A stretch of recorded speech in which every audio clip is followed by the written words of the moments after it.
Hi, everyone. I'm sorry I couldn't be there in class to go over this assignment with you, this summary with you, but I am traveling to a workshop that we are a part of for West Palm Beach educators, and we're doing some agricultural tours and things like that. And we had to shift it to a day that they could actually attend. It's a professional development day. It happened to fall tomorrow on our class day. So I still wanted to do my part and give the summary. So I'm going to go through everything. And then I also have questions still at the end that maybe you guys can talk about, even though I won't be there. And Dr.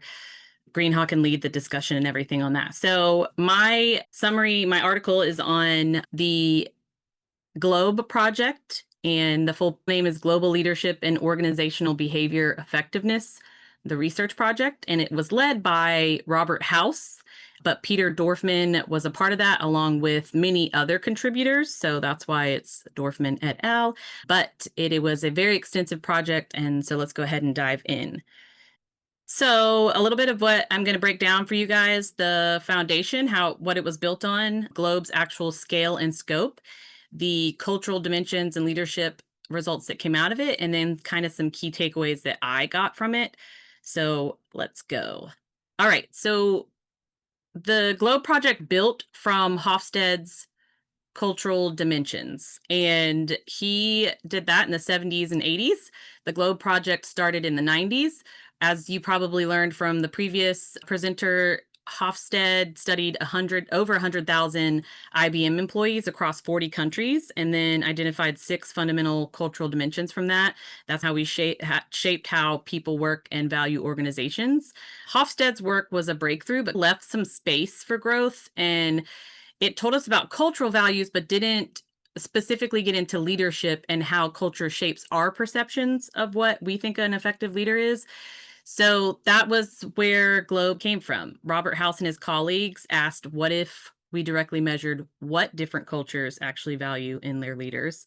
And that led into a 2-decade research project through multiple phases. And so Globe expanded on Hofstede's theory. It shifted the focus of the cultural values directly to leadership expectations. And it also had some other differences that we'll go over. But it was conducted in 3 major phases, and I'll kind of talk through some of those, but it didn't rely on surveys alone. They did interviews, they had expert panels, there was multiple translation steps, and they wanted to make sure that they were fully capturing cultural meanings and not just the surface level responses.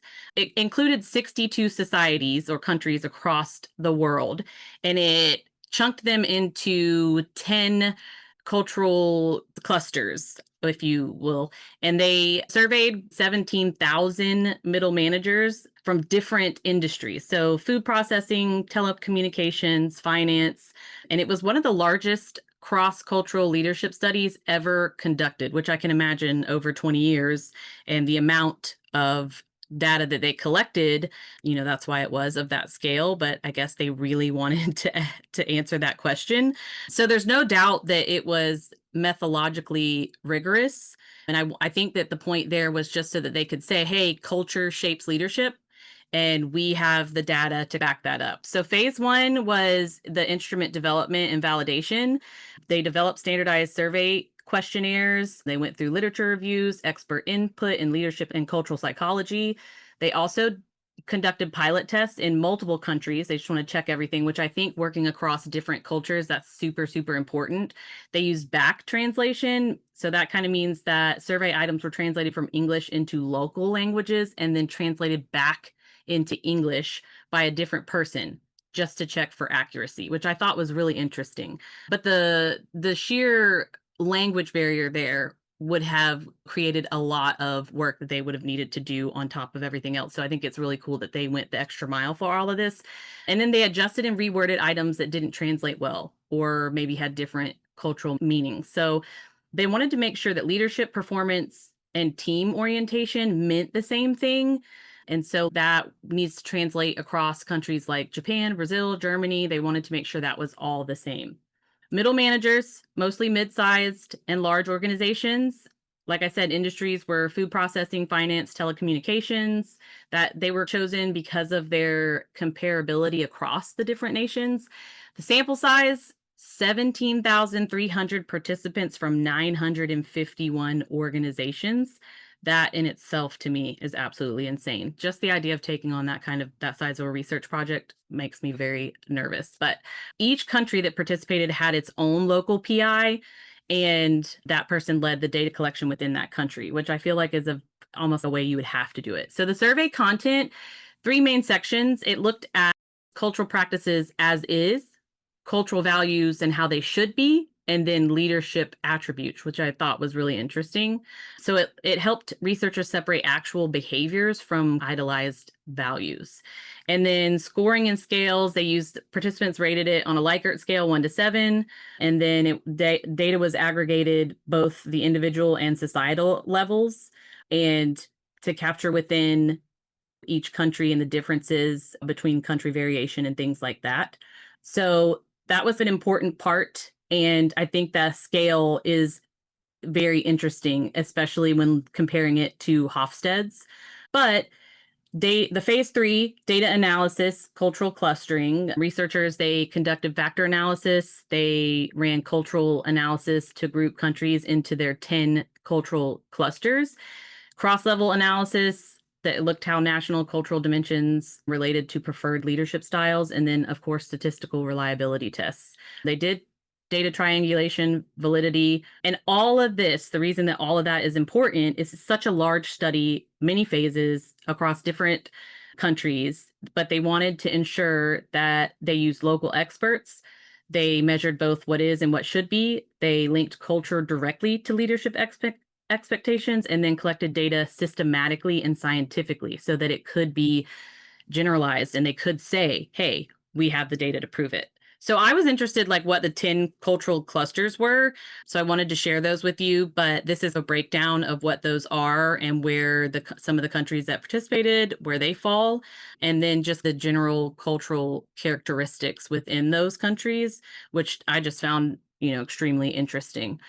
From that, I also wanted to compare Hofstede's to the Globe project and just where it grew from there. So a huge difference is Hofstede did IBM employees. Obviously, he was working for IBM. He still collected a lot, and it was still across many countries, but from one single organization. This one was across 62 societies, 17,000 plus middle managers. Cultural dimensions, 6. From Globe, 9.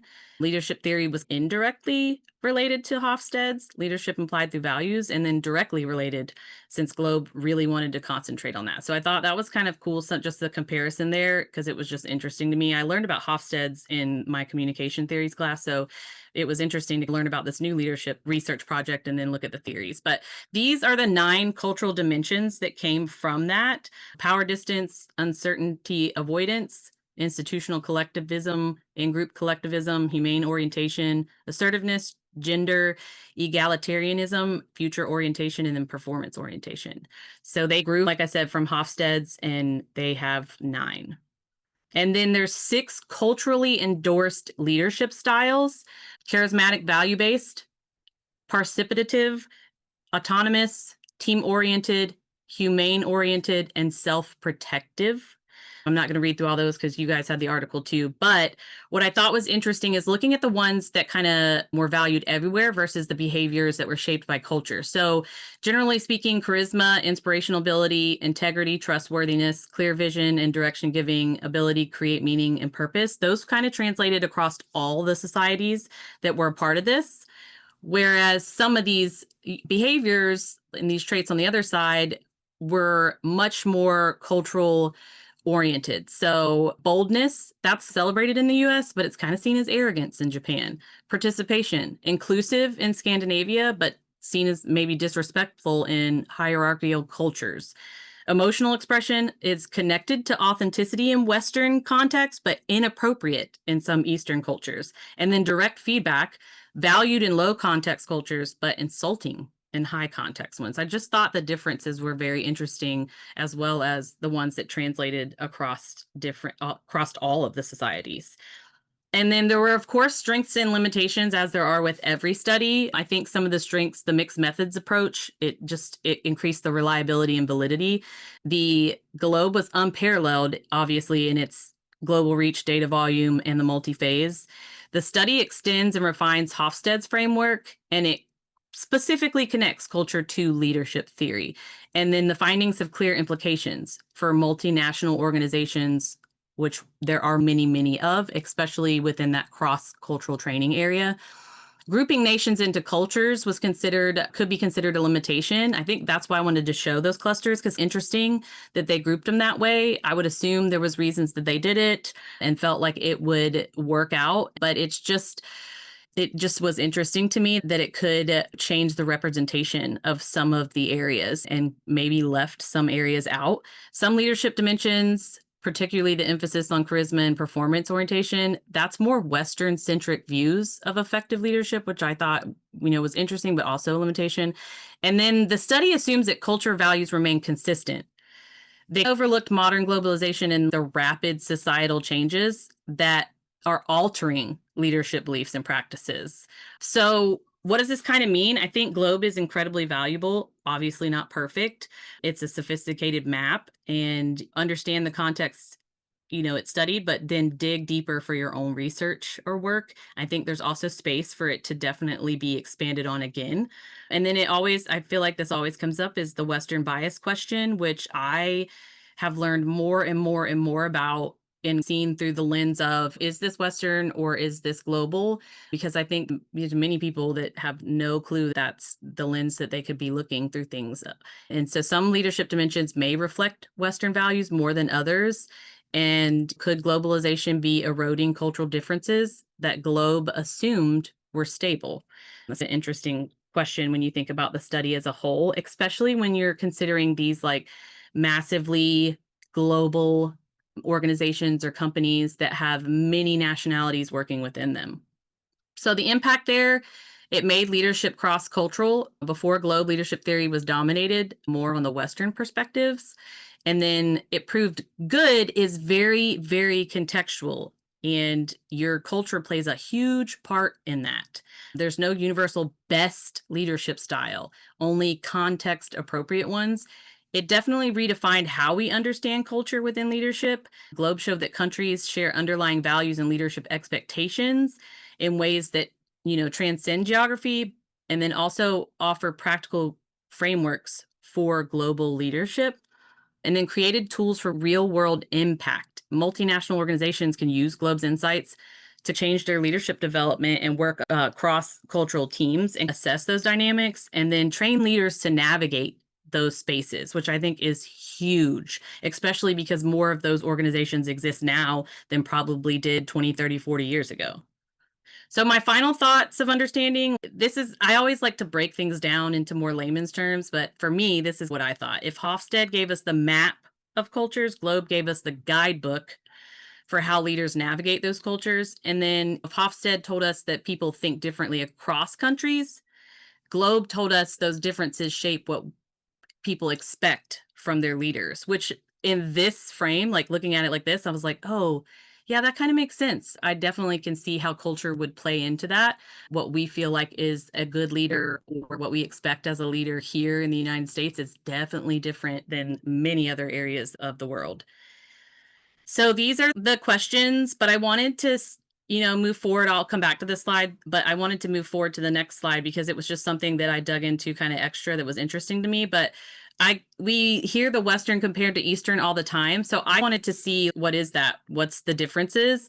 And so that distinction between Western and Eastern leadership has helped scholars continually understand how culture affects leadership behavior, but it's not fixed and it's not opposing. And sometimes some of the conversations I've heard or we get into, it sounds like that, but they're not opposing. And especially in today's world where we work across cultural lines all the time. And then Western theories emphasize individuality, innovation, and performance, while Eastern approaches have focused more on moral character, social harmony, and collective responsibility. So this is just a breakdown of where the core philosophy and the different pieces of that, of like leadership competencies are: decision making, communication style. It's not surprising to me that it's direct and explicit task focus in the US, and then more indirect, context dependent, relationship focused, harmony valued in Eastern centric. Motivation and rewards: Western centric emphasizes individual goals, competition, recognition. Eastern centric is more focused on collective success, loyalty, long-term relationships. Ethical orientation, Western rules and principles based. Eastern relationship and context based. And then time orientation, short term, efficiency driven. I can totally see that. And Eastern is long term stability, sustainability focused. It just all these pieces looking at them next to each other, it was just super interesting to me. Some of these things I have learned and already knew, but I just got much more of a deeper understanding of the differences through the view of leadership. That's for sure. But the three questions I came up with, and you guys can go over these and talk about these if Dr. Greenhall wants to, but how could globalization, technology, and hybrid workplaces challenge and reinforce what effective leadership looks like across cultures today? I think that's could be a huge change, an interesting outcome and discussion point. Number two, if you were leading a diverse international team, how would you balance universal leadership traits, especially looking at charisma, integrity, with the need to respect those cultural differences in communication and decision making? And then the last one is, how do you think your own cultural values and experiences influence the kind of leadership you personally find most effective or inspiring? So I will stop recording now and you guys can talk about those questions and hopefully come up with some great discussion. And I hope the rest of class goes well. See you guys next time.